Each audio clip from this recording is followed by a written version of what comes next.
Gastro je dnes neoddeliteľnou súčasťou turizmu a my v Nitrianskom kraji na to máme.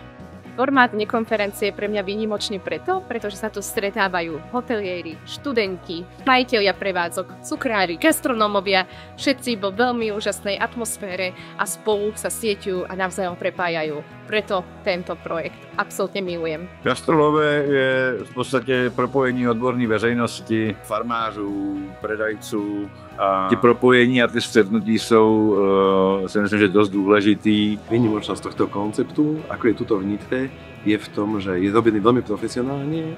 Sú tu ľudia, ktorí prajú a chcú navzájom si pomáhať a sa potiahnuť a spolupracovať. A je to veľmi priateľská rodinná atmosféra.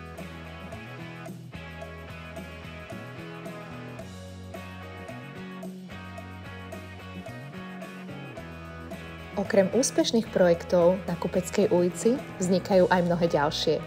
Veľmi fandím Nitre a celému kraju, aby mal tú odvahu, chuť a vášeň pracovať v projektoch v oblasti gastronómie. Ja sa na to budem nesmierne tešiť.